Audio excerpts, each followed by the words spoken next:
Gentili telespettatori, tifosi di tutto il mondo, tifosi vicini, tifosi lontani, ma soprattutto tifosi napoletani, bentornati in questo nostro nuovo consueto appuntamento. Il Napoli che vince 2-1 contro la Fiorentina, una vittoria importantissima per gli azzurri che ritornano finalmente alla vittoria dopo le due pesanti sconfitte a Torino contro la Juventus e in casa contro il Chelsea. Tornano a vincere contro la Viola 2-1, una grande vittoria che è stata un po' però appunto diciamo un po' ci ha un po' comunque alla fin fine delusi per l'ennesimo infortunio, quello di Di Lorenzo, che non ci voleva, che ne avrà ben meno di 6 settimane di stop.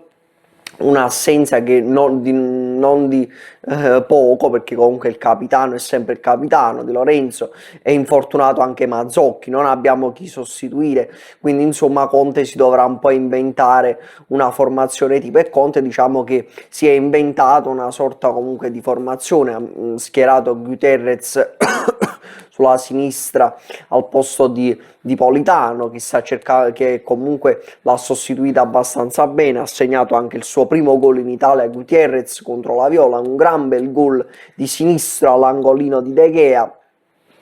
Un gran bel gol, e sono veramente molto contento per lui, perché questo ragazzo, al di là delle ultime prestazioni che avevano lasciato un po' a desiderare, secondo me è un ragazzo che ha le giuste qualità tecniche e tattiche per giocare in questo Napoli. La prima metà di gara direi che il Napoli l'ha ampiamente meritato poi alla fine di stare in vantaggio, perché la Fiorentina non è che aveva creato granché e il Napoli è stato bravo ad approfittarne. Il Napoli è andato in vantaggio solamente dopo 11 minuti grazie a un altro gol di Vergara. Dopo il gol contro il Chelsea segna anche alla Fiorentina, alla Viola, segna l'1-0 che apre le danze nel primo tempo, che diciamo il Napoli sarebbe potuto stare tranquillamente anche sul 2-3-0 nei primi 45 minuti di gioco, ma le cose purtroppo non sono andate così e il Napoli quindi è riuscito a concludere il primo tempo solamente con un gol a 0. Nella ripresa diciamo che la Fiorentina comunque aveva cominciato abbastanza bene, aveva sfiorato il pareggio su un calcio di punizione di Mandragora, che ancora una volta comunque si definisce un gran calciatore, secondo me, a mio avviso, che meriterebbe una piazza molto più importante secondo me di Firenze, però ovviamente comunque nella Fiorentina sta dando però il giusto contributo affinché la Viola possa salvarsi comunque a fine stagione. Con quest'ultima sconfitta li vedo abbastanza lontano, vedo la Fiorentina abbastanza rovinata, però detto ciò ovviamente la speranza è l'ultima a morire. Il Napoli comunque, per un risultato utile per il Napoli comunque è stata la sconfitta di ieri della Roma ad Udine per 1-0 grazie al gol di Enkelenkamp, che dopo che ha purgato il Napoli purga anche la Roma, un tiro deviato comunque che è finito in porta. La Roma oltretutto aveva anche pareggiato nel finale con Cristante, ma gli è stato annullato il gol per fuorigioco.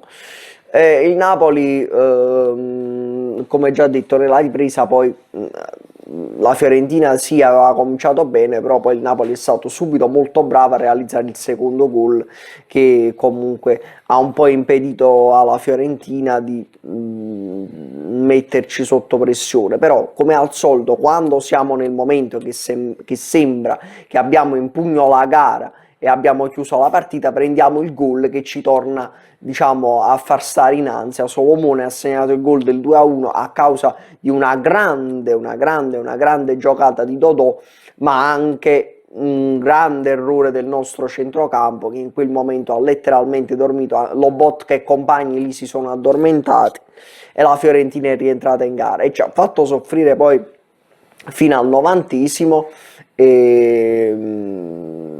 e se abbiamo avuto paura, abbiamo temuto che la Fiorentina nel finale potesse pareggiare, anche perché il Napoli era poi sotto pressione o era stanco, e poi tanti infortuni li si stanno vedendo, perché ovviamente Conte lo vedo veramente avvilito e disperato, perché ovviamente non ha più cambi, e quando non hai più cambi non sai come appunto risolvere a certi danni, a certi problemi. La prossima gara ora sarà contro il Genoa sabato alle 18, dove molto probabilmente si si rivedranno. Rachmani e Politano saranno due rientri importanti, ma comunque dovremmo vedere se riusciranno a partire comunque titolari. Molto probabilmente partiranno dalla panchina, e quindi comunque Antonio Conte dovrà valutare poi al momento opportuno se inserirli o no. Oltretutto è arrivato anche Alisson dallo Sporting Lisbona, altro acquisto importante. Vedremo se il ragazzo comunque si integrerà bene in Italia e che cosa, e se ci potrà dare una mano in questo momento di alta difficoltà che sta attraversando il nostro Napoli, che è sotto l'occhio di tutti.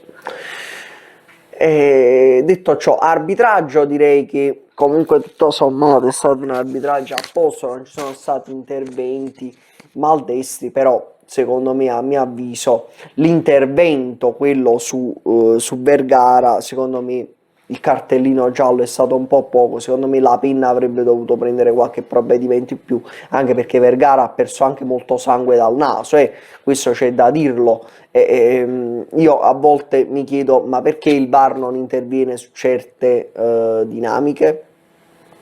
Cioè, comunque ragazzi, è uscito il sangue dal naso al ragazzo, il ragazzo per poco non si è sentito male, insomma, cosa dobbiamo fare? Quindi io mi auguro che possa essere appunto cambiato questo protocollo, perché non possiamo andare avanti così. Detto ciò, vi auguro una buona serata, un forte abbraccio e un Forza Napoli sempre. E ora testa al Genoa sabato, che è un'altra gara importante per il campionato. Ciao!